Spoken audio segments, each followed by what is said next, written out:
आज आपण गडचांदूर शहरामध्ये आणि गडचांदूर शहराच्या प्रभाग क्रमांक 3मध्ये आहोत. तिथले उमेदवार देखील आपल्यासोबत आहेत.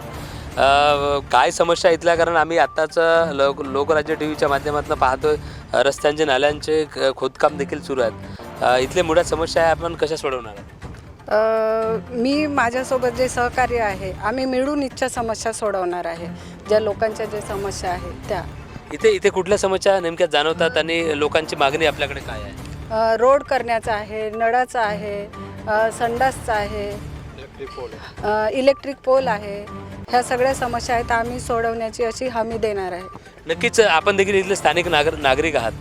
काय समस्या आहे? कारण इथे अंधार देखील दिसत आहे.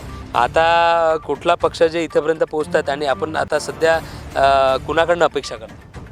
हम तो बीजेपी से अपेक्षा करते हैं। वक्त से पहले काम हो गया है और बहुत सारे जो भी छोटे मोटे काम है वो भी आने के बाद तो पार्टी करेगी। बिलकुल आपल्यासोबत सतीश दादा देखील आहे. आपण आपला दांडगा अनुभव आहे. आता आपल्यासोबत उमेदवार देखील आहेत. खरंच इकडच्या ज्या समस्या, अनेक प्रभागाच्या विविध समस्या आहेत, मात्र आम्ही अनेक नागरिकांकडे जातो. इथे दुर्गंधीचा प्रश्न मोठ्या प्रमाणात येत आहे. याचा देखील काही इकडे परिणाम जाणवतो का? काय, कारण आपण मतदारांना भेटल्यानंतर इथल्या नागरिकांना काय आपल्यापुढे ते आशा व्यक्त करत आहेत? या ठिकाणी प्रभाग क्रमांक 3चा हा भाग आहे. याला हाफिज नगर म्हणून या ठिकाणी ओळख आहे. या ठिकाणी मी आमचे देवराजदादा भोंगळे यांच्या निवडणुकीच्या दरम्यान या ठिकाणी मी आलो होतो. आमचे नगरसेवक आपले अरविंदजी डोळे यांच्यासोबत आलो होतो. त्यांच्या समस्या होत्या. त्यावेळेस इथे आम्हाला गाडी रोडवर ठेवून इथं पैदल यावं लागलं होतं.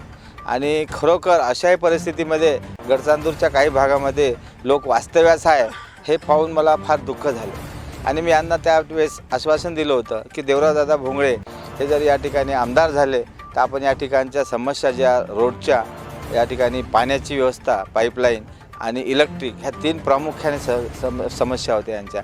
आणि मला बोलताना आनंद होत आहे की या 3ही समस्या आम्ही मार्गी लागल्या. या ठिकाणी जे आपण रोडवर दिसतात खडीकरण, हे खडीकरण आत्ता झालेलं आहे. 1-2 महिन्यापूर्वी खडीकरण झालेलं आहे. या ठिकाणी पिण्याच्या पाण्याची पाईपलाईनचं काम सुरू आहे. आणि आचारसंहितेमुळे या ठिकाणी इलेक्ट्रिक पोल येऊ शकले नाही. जशी आचारसंहिता संपेल तसे या ठिकाणी 27 पोल मंजूर करून घेतलेले आहे आम्ही.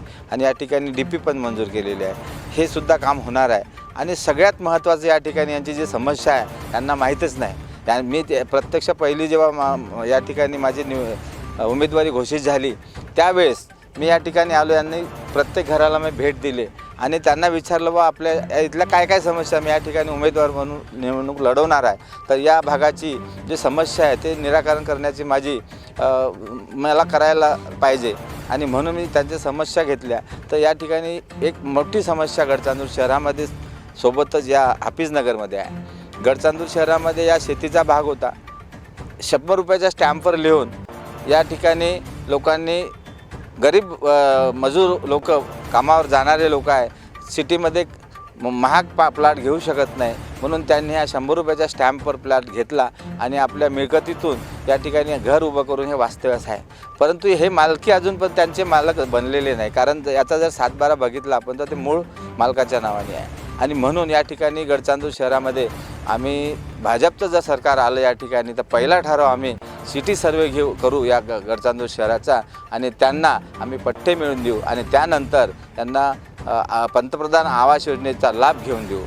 आणि म्हणून या ठिकाणी उद्या आम्ही महसूल मंत्र्याची सभा जे घेतली आहे, हाच एक उद्देश समोर ठेवून आम्ही या ठिकाणी महसूल मंत्र्याची सभा घेतलेली आहे. आणि हाच प्रकार संपूर्ण शहरामध्ये आहे. जवळपास 2,500 ते 3,000 लोक या ठिकाणी अशा प्रकारे राहतात आणि त्यांना त्यांचा मालकी हक्क मिळवून देणे आमचे प्रथम कर्तव्य समजतो. नक्कीच आपण बघितलं की इथल्या ज्या मूलभूत सुविधा आहेत, राहायला घर असेल, रस्ता असेल, पाणी असेल, यासाठी मुळात सत्ता नसली तरी आम्ही विकासात्मक कामं करू, असं सतीश दादांनी देखील सांगितलं.